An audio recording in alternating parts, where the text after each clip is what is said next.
Inferless, you can kind of, and if you have a spiky workload, there's finally something that works well. You don't feel embarrassed about having it as your solution, Hello everyone, I'm Ishwarya Goyal, co-founder at Inferless. Today we are going to learn how Cleanlab leveraged Inferless platform to deploy their custom machine learning models and ended up saving almost 90% on their GPU cloud bills and went live in production in less than 1 day. Let's begin.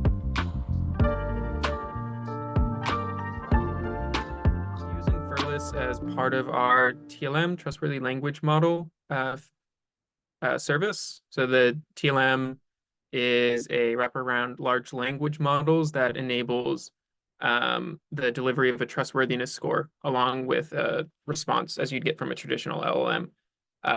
Part of that workload requires using natural language inference on some of the LLM outputs.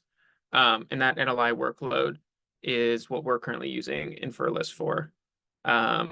We see really spiky load on the TLM, and it's a latency-sensitive application. So we wanted something that we'd be able to keep our fixed costs as low as possible and be able to scale as we do experience times of higher load.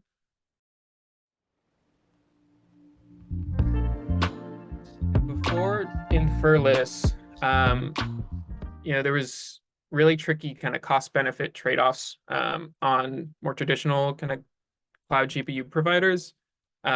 We were using a replica cluster, with just standing GPU instances. And what we found was that generally when load got high, the cluster was not able to scale quickly enough for us to handle that load. So we would be stuck with long queues. Latency, in particular tail-end latency for our TLM, got very poor. And it was just a very poor user experience. The potential solution there was just throwing a bunch of money at it to stand up a just larger cluster that had sufficient capacity to handle whatever percentile of load we wanted to be able to. But there's very high fixed cost that comes with that. And for a product that was at the time unproven, it wasn't something we were willing to do. So switching to Inferless for this workload, we were able to have guarantees about scalability that we'd be able to handle these times of high load, but at the same time not have these extremely high fixed costs, or we were paying many thousands of dollars a month and using so little of that capacity most of the time.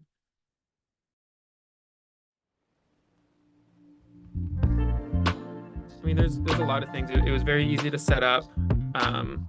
The kind of system characteristics we found just work really well. Really low spin up times, able to scale well. Like all those characteristics kind of really exceeded what our expectations were. One other thing that I found really nice about the Inferless platform is it let us separate our production, non-production, and development environments, kind of entirely. Previously, when we were on a GPU provider, just running a cluster of GPU instances, the financials are really difficult to make the decision of, hey, I want to separate my non-production and production use cases. Having to stand up a whole separate cluster, if you want to be able to handle any significant load on that, very expensive. The other solution is to use a single cluster, but come up with your own, ability to prioritize. But there's, obviously engineering effort in doing that. And, that engineering effort wasn't something we wanted to spend at the time. So using Inferless, we can at zero additional cost just separate our production and non-production and development workloads just into different models. And each of those models can scale independently. And we can, keep everything isolated on our end without having to deal with complexity.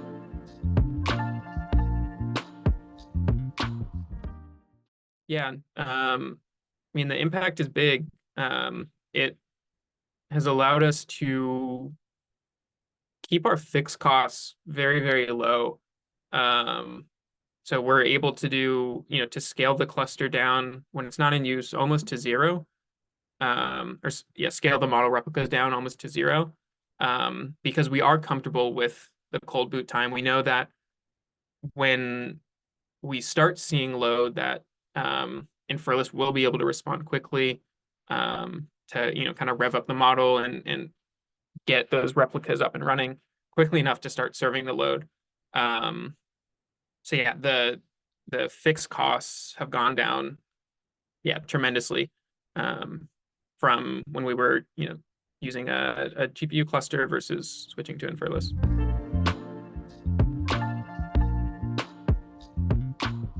In terms of GPU spend or cloud spend, um, what we found is roughly a 90% reduction by switching to Inferless by what we would have to spend on a traditional GPU provider to serve you know, to have similar usage characteristics.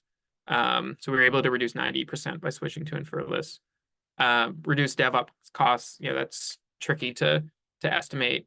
I can offer the anecdote that I think from the time we got led into the Inferless platform, it took around 4 hours for us to get it up into our staging environment and start using Inferless for that workload, and then another day-ish of testing before we moved it into production. If you compare that to what it would have taken to, um, convince people to spend, so much money on cloud compute with another provider, or finding another solution. I think the engineering time saved is really immense.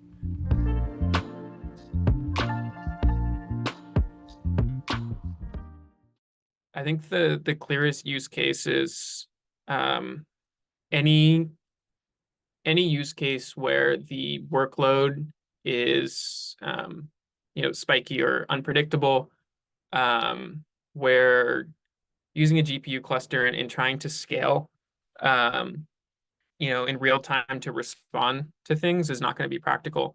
I think for a long time, really, there weren't great solutions to this problem. It was either to be okay with waiting several minutes, 15 minutes for a cold boot to happen for a replica, to overspend by ridiculous amounts on keeping an always on cluster.